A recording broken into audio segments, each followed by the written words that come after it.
नमस्ते दोस्तों। मैं आपका मित्र निखिल प्रसाद आप सभी लोगों का स्वागत करता हूं अपने एक और नई वीडियो में। तो दोस्तों, आज की वीडियो का टॉपिक बहुत ही ज़्यादा इम्पोर्टेंट और इंटरेस्टिंग होने वाली है। और आज इस वीडियो में मैं एक बहुत ही महत्वपूर्ण विषय पर आप लोग के साथ चर्चा करने जा रहा हूं। तो अंत तक इस वीडियो में बने रहें, क्योंकि हो सकता है कि इस वीडियो के अंत तक आपको बहुत कुछ महत्वपूर्ण जानकारियां जानने को मिले। तो दोस्तों, आज की वीडियो का टॉपिक हमारा यह है कि जो हमारी स्लो रेट ऑफ स्पीच होती है, तो यह कहाँ तक कारगर साबित होती है हमारी स्टैमरिंग को ठीक कर पाने में, और क्या धीरे बोलने से हमारी स्टैमरिंग ठीक हो सकती है या नहीं हो सकती है। तो चलिए आज इस विषय पर हम लोग बात करते हैं कि हमारी स्लो रेट ऑफ स्पीच कहाँ तक हमारे लिए फायदेमंद हो सकती है स्टैमरिंग के केस में। तो दोस्तों, सबसे पहले मैं सभी हकलाने वालों को यह बात बताना चाहूँगा कि जब भी कोई एक हकलाने वाला बहुत ज़्यादा हकलाता है, तो उससे पहले लोगों से यही एडवाइस मिलती है कि आप जो है धीरे बोलिए, आप आराम से बोलिए। क्योंकि जब कोई हकलाने वाला हकला करके बोलता है, तो सामने वाले को यह लगता है कि वह बहुत ही ज़्यादा तेज रफ्तार से बोल रहा है, और तेज रफ्तार से बोलने की वजह से उसे स्टैमरिंग हो रही है। पर सच कुछ और ही है। सच यह है कि जब एक हकलाने वाला अपनी नॉर्मल स्पीड से भी बोलता है, तब उसे उस स्पीड पर भी स्टैमरिंग होती है। तो सामने वाला को यह लगता है कि जब एक हकलाने वाला हकला रहा है, तो उसे यह प्रतीत होता है कि तेज बोलने के वजह से उसकी स्टैमरिंग हो रही है, और अगर वह थोड़ा सा धीरे बोल ले, थोड़ा सा आराम से बोल ले, तो वह बेहतर ढंग से बोल पाएगा। पर हकलाने वाले पर्सन को कहीं ना कहीं यह मालूम होता है कि वह नॉर्मल स्पीड से बोल रहा है। जो नॉर्मल स्पीड बाकी लोगों की होती है, वह नॉर्मल स्पीड उसकी भी होती है। पर जब वह नॉर्मल स्पीड से भी बोलता है, तब उसका ब्रेन जो है उसे उसके शब्द को हकला करके ही बाहर निकालता है ना। उसके जो ब्रेन से जो सिग्नल्स आते हैं, तो वह ऐसे सिग्नल्स होते हैं कि वह बीच बीच में इंटरप्शन पैदा करते हैं, और जब सिग्नल्स अपने ऑर्गन्स ऑफ स्पीच तक नहीं पहुंचती है, तब जो है अपने वॉइस में, अपने जो फोनेशन में गैप आती है, और उसी को हम लोग स्टैमरिंग कहते हैं। ठीक है। तो नॉर्मल स्पीड से जब कोई हकलाने वाला बोल रहा होता है, तब वह स्टैमरिंग के साथ, इंटरप्शन के साथ बोलता है। पर जब वह अपनी रेट ऑफ स्पीच को थोड़ा सा स्लो कर लेता है, तब सफिशिएंट टाइम मिल जाती है हमारे ब्रेन से सिग्नल्स को ऑर्गन्स ऑफ स्पीच तक पहुंचने में। और जब सफिशिएंट टाइम मिलती है हमारे सिग्नल्स को, है ना, ऑर्गन्स ऑफ स्पीच तक पहुंचने में, तब हम लोग एक कंटिन्यूएशन में और बिना किसी हिचकिचाहट के आराम से बोल पाते हैं। तो स्टार्टिंग में मैं सभी हकलाने वाले को यही बोलना चाहूँगा कि स्टार्टिंग में आपको बिल्कुल भी हड़बड़ाना नहीं है। अगर आप नॉर्मल स्पीड से बोलने की कोशिश कर रहे हैं, तो यह ज़्यादा अक्लमंद वाली चीज़ नहीं है। क्योंकि नॉर्मल स्पीड में आपका दिमाग जो है हैबिचुएट हो गया है कि आपको जो है ऐसा सिग्नल्स भेजेंगे जो कि इंटरप्शन पैदा करती है, और वह इंटरप्शन की वजह से आपको स्टैमरिंग हो ही जाएगी नॉर्मल स्पीड से बोलने में। तो सभी हकलाने वालों को यह मेरा रिकमेंडेशन है कि स्टार्टिंग में आप बिल्कुल भी पैनिक ना हो, और बिल्कुल भी आप स्पीड में ना बोलें।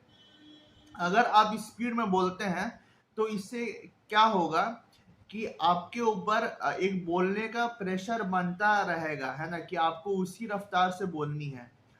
और जब आप उसी रफ्तार से बोलोगे, तब आपकी जो स्टैमरिंग की जो हैबिट बन गई है, जो आपका हैबिचुअल हो गया है, वह लंबे वक्त तक बने रहेगा। और जब वह लंबे वक्त तक बने रहेगा, तब आप स्टैमरिंग से ओवरकम नहीं कर पाओगे। तो उसके लिए आपको क्या करने की रिक्वायरमेंट है? उसके लिए आपको थोड़ी सा धीरे बोलना होगा, और थोड़ा सा अपने को पॉज ले करके, गहरी सांस ले करके आराम से बोलना होगा। अगर आप यह कोशिश में लगे रहोगे कि स्टार्टिंग से ही आपकी स्पीड नॉर्मल रहे और आप उतने ही फराटेदार स्पीड से बोल पाए जो कि एक नॉर्मल स्पीकर बोलता है, तो स्टार्टिंग में यह आपके लिए संभव नहीं है। आपको जो है छोटे छोटे स्टेप्स ले करके एक जो है बेटर स्पीकर बनना है, जो कि डे वन से पॉसिबल नहीं है। तो अगर आपको बहुत ज़्यादा सीवियर स्टैमरिंग की इशू है, तो आपको अपनी हैबिट को चेंज करने में, मॉडिफाई करने में कुछ वक्त लगेगा। तो इसके लिए आपको क्या रिक्वायर्ड है? इसके लिए आपको यह रिक्वायर्ड है कि आप अपने नॉर्मल स्पीड से थोड़ा सा धीरे बोलें। धीरे बोलने से क्या होगा कि सामने वाले को स्पष्ट रूप से आपकी बातों का समझ में आएगा कि आप क्या बातें उनको बता रहे हो। और अगर आप थोड़ा सा धीमे बोलोगे तो जो सिग्नल्स आपके ब्रेन से आपके ऑर्गन्स ऑफ स्पीच तक पहुंच रही है, वह बेहतर ढंग से और अच्छे ढंग से पहुंच पाएगी। और भले आप थोड़ा सा धीरे ही बोलोगे, पर कम से कम स्पष्ट बोल पाओगे।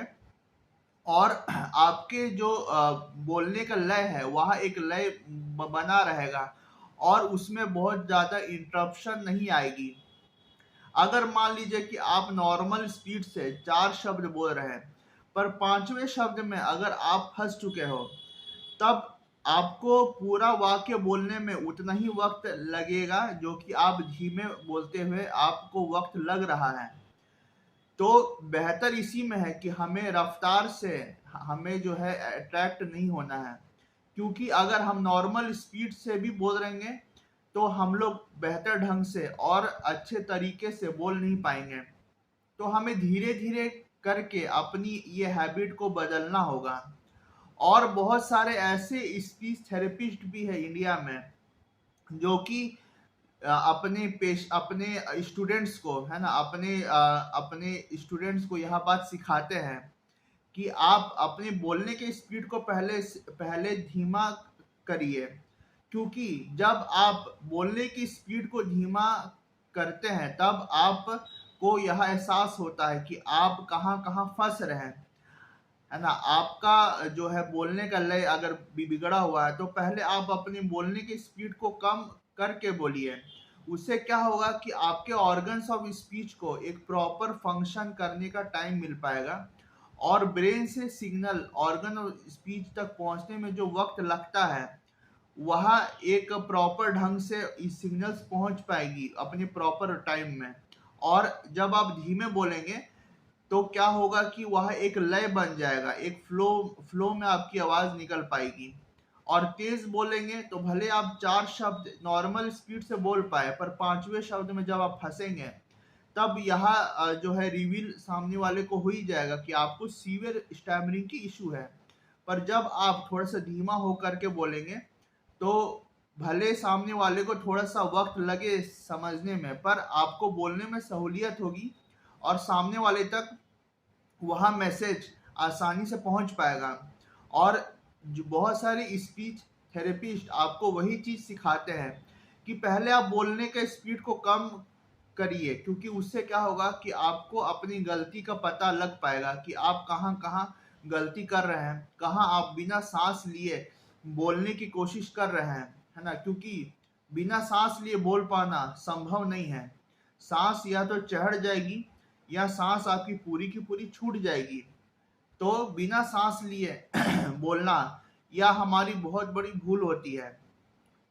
तो सभी स्पीच थेरेपिस्ट आपको पहले वही एडवाइस करते हैं कि आप अपनी बोलने की स्पीड को पहले थोड़ा सा धीमा कर ले और धीरे धीरे प्रैक्टिस करते हुए आप आगे बढ़े।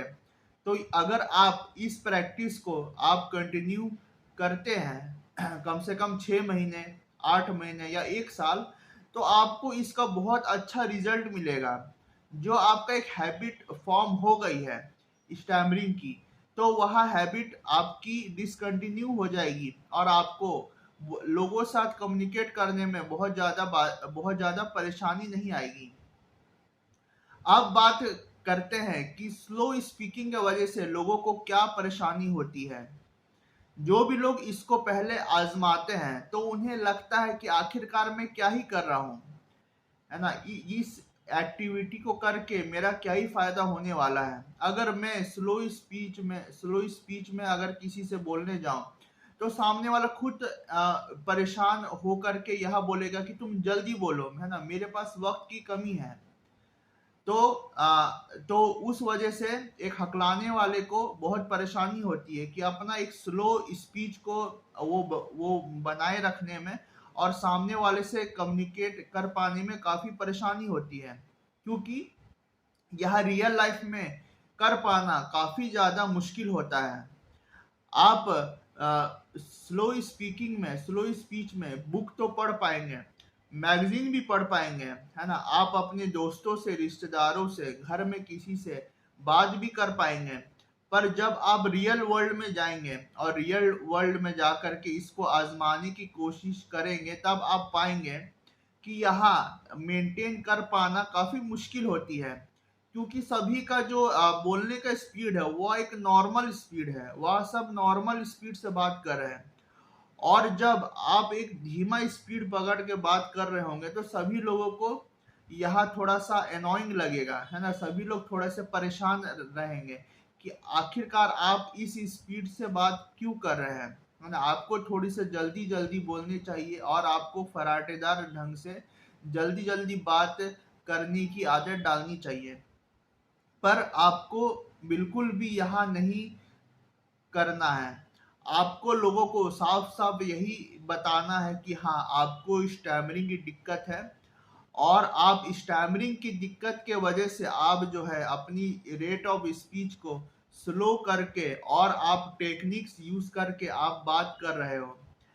आपको पहले बात तो अपनी रेट ऑफ स्पीच को स्लो रखनी है, और स्लो रखते हुए आपको जहां कहीं भी पॉसिबल हो, जहां कहीं भी आपको लगे कि आप उस वर्ड में फंस सकते हो, तो आपको टेक्निक्स यूज करके, है ना, खुल करके आपको यूज करनी है। चाहे बाउंसिंग यूज कर रहे हो, चाहे आप प्रोलॉन्गेशन यूज कर रहे हो।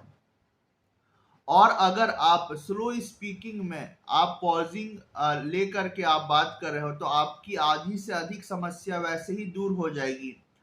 और थोड़ी बहुत अगर परेशानी होगी भी तो आप जो है बाउंसिंग और प्रोलॉन्गेशन का यूज करके आप आसानी से कम्युनिकेट कर सकते हो। तो दोस्तों, सभी खेल जो है अपना रेट ऑफ स्पीच का है और इस प्रैक्टिस को बनाए रखने में है। स्टैमरिंग कोई बहुत बड़ी चीज नहीं है, पर यह हमारा पर्सपेक्टिव है कि हम इस चीज को कैसे देख रहे हैं और इस चीज को लेकर के कैसे रिस्पॉन्ड कर रहे हैं। ठीक है, सभी लोगों का अपना अलग अलग ओपिनियन होता है, पर मैं सभी हकलाने वालों को यह रिकमेंड करता हूं कि स्टार्टिंग में आप अपने रेट ऑफ स्पीच को ज्यादा से ज्यादा इंटेंशनली धीमा रखिए। इंटेंशनली धीमा रखने में आपको जो है बहुत फायदा महसूस होगा।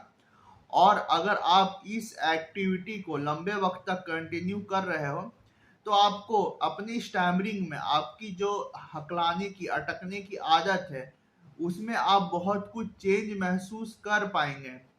ठीक है, तो अपनी रेट ऑफ स्पीच को आपको हर जगह इंटेंशनली कम रखना है। भले आपको लगे कि मैं 2 हफ्ते 3 हफ्ते मैं खूब स्लो स्पीकिंग में बात कर चुका हूं, अब मुझे अपनी स्पीड बढ़ा लेनी चाहिए, तो नहीं, आपको अपनी स्पीड को नहीं बढ़ानी है, क्योंकि हर हैबिट को हर हर हैबिट को अडेप्ट करने में वक्त लगता है। अगर आप 2 हफ्ते 3 हफ्ते आप स्लो स्पीच में बात कर रहे हो, फिर अचानक से आपने अपनी स्पीड को बढ़ा ली, तो आप देखेंगे कि दोबारा आपकी वह हैबिट लौट करके आ गई है।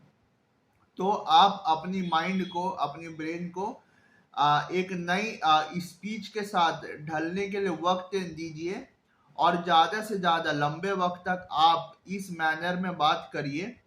चाहे आप रियल वर्ल्ड में बात कर रहे हो, चाहे आप अपनी कंफर्ट जोन में बात कर रहे हो, चाहे आप किसी और हकलाने वाले के साथ कॉल पर कन्वर्सेशन कर रहे हो, तो आप हमेशा स्लो स्पीच में आप बात करने की कोशिश करिए और ज़्यादा से ज़्यादा बाउंसिंग और प्रोलॉन्गेशन का यूज़ करिए। इससे आपको बहुत कुछ बेनिफिट मिलेगा। क्योंकि जैसे कि मैंने बताया है आपको कि सब कुछ अपने स्लो स्पीच का खेल है। आप जितना धीरे रह करके बात कर पाएंगे तो आप देखेंगे कि आप उतनी गलतियां कम कर रहे हैं, आपको उतने ऑब्स्ट्रक्शन जो बोलने में जो इंटरफेरेंस है वह कम हो रहे हैं। और जितने इंटरफेरेंस ऑब्स्ट्रक्शन आपको कम महसूस होंगे उतना आपका बोलने में कॉन्फिडेंस लेवल बढ़ता जाएगा। और जितना कॉन्फिडेंस लेवल बढ़ता जाएगा उतना आपका फियर और एंजाइटी ये सब भी कम होता जाएगा, जो कि आपके स्पीच से एसोसिएटेड रहा है लंबे वक्त तक। तो बस दोस्तों, मैं सभी को यहाँ एडवाइस करना चाहूँगा कि आप इस प्रैक्टिस को लंबे वक्त तक बनाए रखिए और देखिए कि इसका क्या मैजिकल इफेक्ट आपकी स्पीच पर होता है और इससे आपको कितना फ़ायदा होता है। तो बस दोस्तों, अब मैं इस वीडियो का अंत करना चाहूँगा। तो अगर आपको मेरा यह वीडियो पसंद आया तो मेरे वीडियो को आप लाइक करें, चैनल को सब्सक्राइब करें और मेरा यह वीडियो अन्य मित्रों के साथ शेयर भी करें, जो भी लोग हकलानी की समस्या से जूझ रहे हैं और लंबे वक्त से परेशान हैं। बहुत बहुत धन्यवाद आप सभी लोगों का मेरा यह वीडियो देखने के लिए। Thank you.